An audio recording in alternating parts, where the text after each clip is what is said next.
I'm Ron Hutchinson. I wrote the play. And I'm Eoin O'Callaghan, and I'm directing The Ghosts of the Titanic, Ron's play. And we first came to this idea maybe a year ago, when we were discussing the nature of misinformation and fake news, and how best to examine that particular aspect of our lives, which is very prevalent at the moment.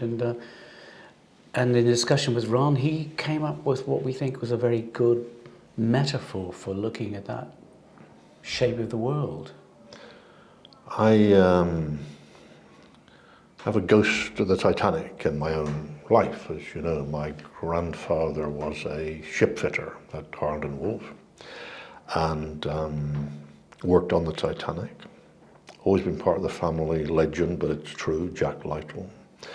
And died at the age of 28, leaving 6 kids behind in Belfast. It's always been sort of in the air for me, the Titanic. And Joseph Conrad, who knew about ships and men at sea, thought there was something very fishy about the Titanic going down. He didn't like the way they built it, but he thought there was something more. There was something about that iceberg never sat well with him. And then we started looking into the conspiracies that started days after the Titanic sank. And the play is about interlocked conspiracies. The conspiracy about someone who starts to put facts together and realizes they're creating maybe a fiction out of facts, or a vast conspiracy is connected to the sinking of the ship. And then she herself is caught in the toils of another conspiracy as very important men connected to the financing of the Titanic and the White Star Line and the British shipbuilding industry conspire, she begins to believe, to personally silence her. And I think also it's fair to say that whilst there was a political aspect to the plays, very much this was coming from a personal point of view, in that someone who suffers a trauma, i.e. who's the victim or the survivor of an event like that, looks for excuses, looks to create a narrative which makes sense of the ghastly thing that's happened to them. And so over and above any political consideration, there is this psychological exploration of what befalls people and how they strategize a way out of their grief, and how that can be manipulatable. Would that be fair? We all need to shape the world, you know, it has to make some kind of sense. It's created out of memory. Clive Brill, our producer, asked us to listen to a BBC science programme recently in which an eminent scientist spoke about how unreliable every single memory we have is. She was able to persuade people that as teenagers they'd been involved in an act of violence, a grievous bodily harm, completely invented out of their own imaginations, semi-recollections, and the words that she used. And our play, I think, isn't just about conspiracy, it's about what we construct conspiracy with, which is words, how words become their own reality. And once that word is floated, then it's as solid as a thing. Yes. And also the interesting aspect, and where it starts to get more devious, I suppose, the play, is that when you do construct a narrative for yourself, if it by any chance comes close to something approaching the truth, then that truth can be dangerous to certain individuals involved, and they may want to flood the market, as it were, with other truths, other pieces of information which diminish your truth and somehow puts you as part of a bundle of conspiracy theorists. It turns you into a pitiful QAnon believer. It turns you into someone who's slightly mad and someone who maybe ought to be committed. And this is how misinformation gets the better of us and gets the better of something as obvious as truth and the pursuit of justice. So there's so much going on in the play, and it's a whodunit. and a thriller in the midst of all of that. And I think that is one of the triumphs of what Ron has written. And I think as well, we've not just seized on a juicy steak, and we're chomping down on it. I'm very conscious that we're writing about real people. 1,500 people died. They knew they were going to die because the ship went down slowly. It wasn't a volcanic eruption that carries you off before you can feel dread or fear or terror. They knew they were going to die. And I've always, maybe it's because of that personal thing, I felt that no, we can't just roll up our sleeves and dive into this, but we have to, in the back of our minds, the audience don't need to do this. Part of that ethical consideration of writing about great tragedy is to remember it was a great tragedy, that real people died.